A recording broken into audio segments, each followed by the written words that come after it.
Hey, welcome back. Another day, another vlog. Great to have you back here on this Thursday evening. Ooh, there we go, a bit of volume action.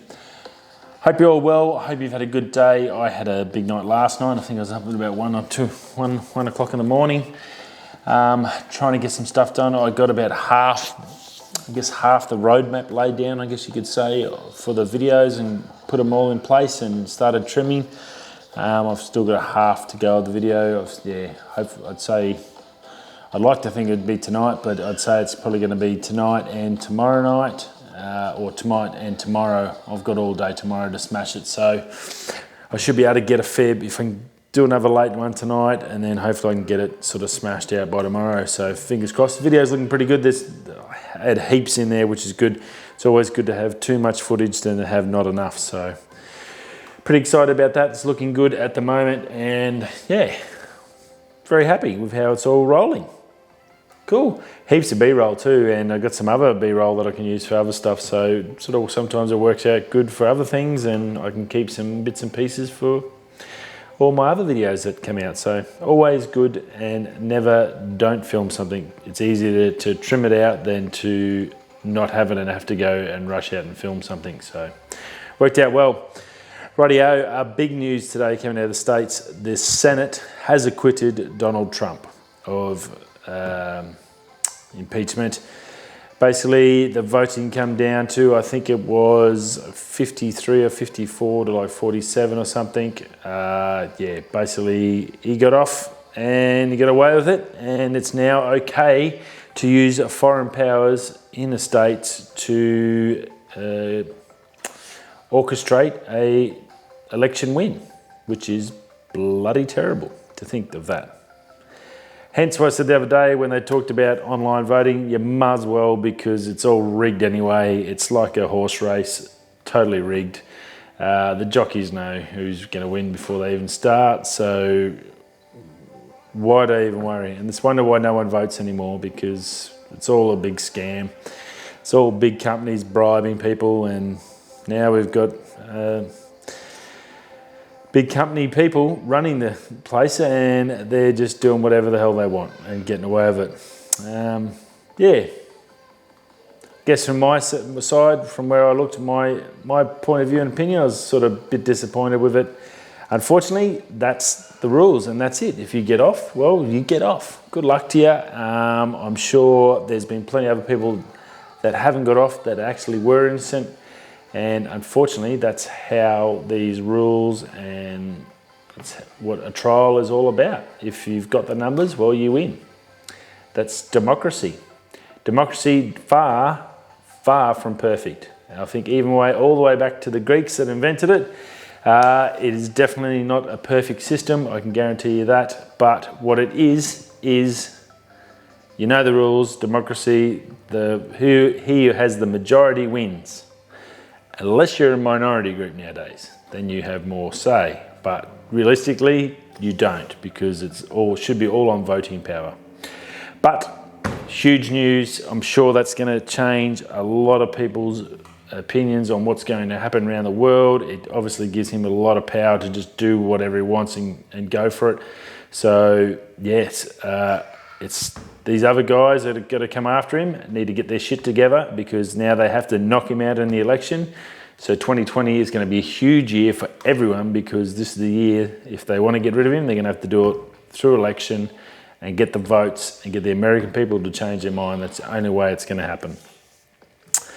Now, a man tricked Google Maps by loading up those little kids' trolleys, the little red ones with a handle. Got 99 phones, put them all on Google Maps, opened it, and walked them around the city, and it basically told Google Maps there was a massive traffic jam, so it diverted all these people to different other places. It was a bit of a test for him, and it showed off a bit of a flaw in the system. That you could do it. 99 phones, it's 99 grand's worth of technology it cost him. Unless you bought 99 really cheap phones, but it'd still be a few $100, if not at least $1,000 or more to do it. So, But very interesting, very interesting in that fact that something so simple could manipulate such a powerful system, and something that people use on a daily basis. So just be aware of that. It may not be as accurate as you think. Like Apple Maps, who will try and send you down a road that doesn't exist. I've had that many a time where I've tried to drive down, come to a turn, and I'm like, well, okay, Apple, where's this road that you keep telling me to turn down? I've got to drive forward, and then I've got to work out and reset my maps and recalculate. And yeah, so I think Google's still probably the best map one without a doubt. It's the only one I'd probably really trust at the moment, even over Apple. Apple's still pretty terrible.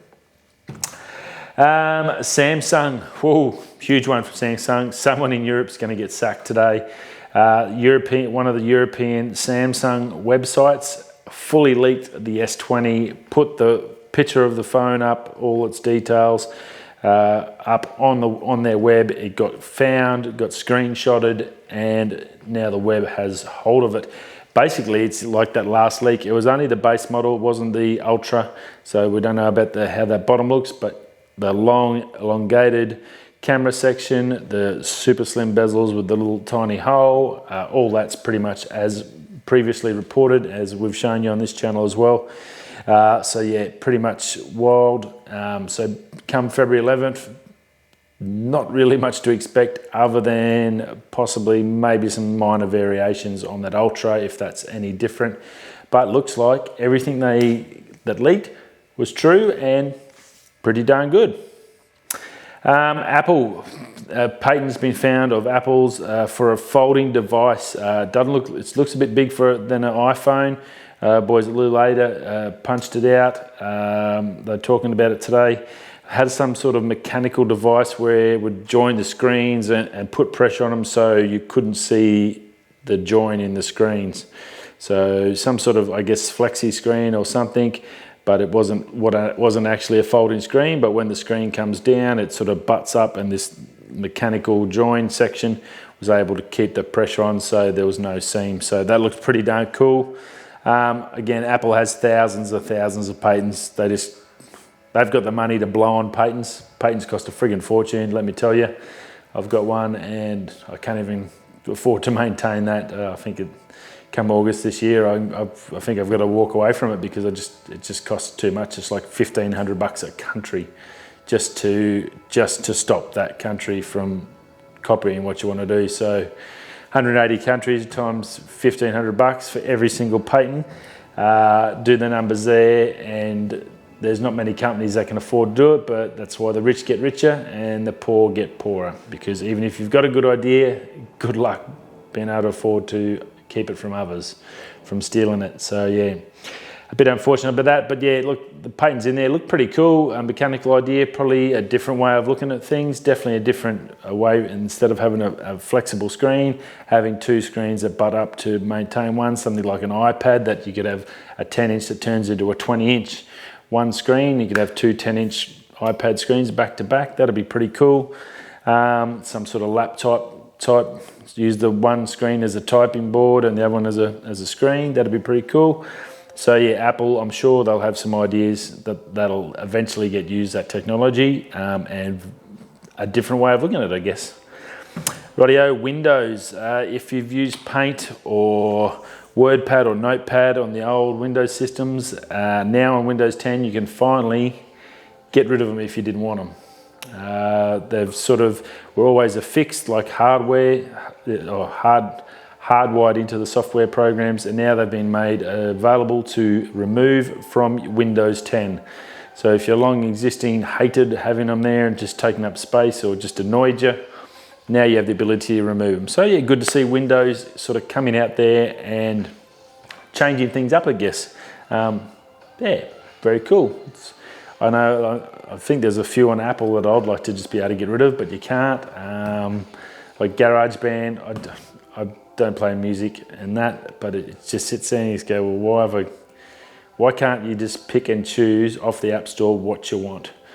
The ones that are free are there and you can have them. Why do you have to have these certain things in there? I'm not sure I'm sure there is some logical reason these companies do it. It probably ease to get them, punch them out, and to get that so everyone uses them. But like GarageBand's, I guess, one of those ones as well that unless you're a musician, you're not going to use it. So why is it there? It's just wasting space.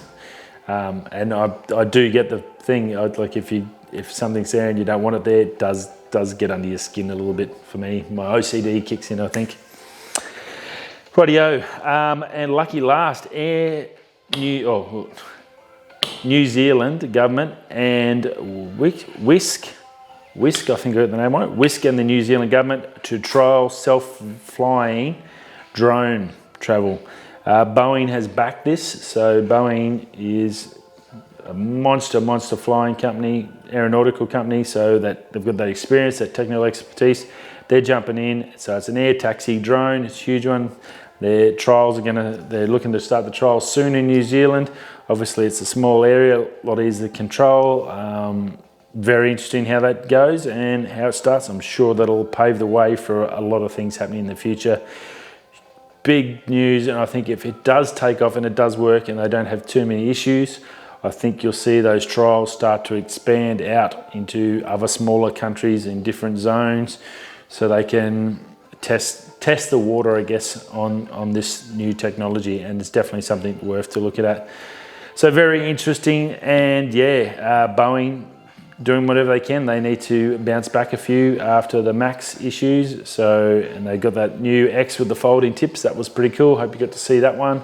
I thought that was pretty wild. And yeah, good to see them coming back and getting into that drone stuff as well. I'm sure they would be able to help out Wisk and the New Zealand government heaps with this and make it safe, at least for everyone. So very, very cool. And that's about it. Another day. I got to go and get some editing done. I've got tons to do, and then tomorrow's my big day. Friday's my I've got to get some stuff done. Jack will be off to school. I'll try and smash out as much as I can in that day without the little champo. And I've had a good week with him. It's been good to be home with my son, get a whole week with him, or nearly 2 weeks, whole weeks straight with him. It's been awesome. Had a ball and loving it. Yeah, I think it's one of the good things the Australian government and one of the benefits of my company does have is maternity leave, and it's good for the father to be with their kids and spend a bit of time. And I've only had 2 weeks. I've got a few months to go. He'll probably break me by then, but at the moment I'm loving it and having a ball. So very, very cool to be a dad. Rightio guys, thanks for stopping by. If you haven't hit that subscribe, smash it down below. Ring that bell. It doesn't cost you a cent. It's free, but it'll help me heaps, and I really, really appreciate it. Anyway, thanks for stopping by, and I'll see you all tomorrow or the next day or very soon. Ciao.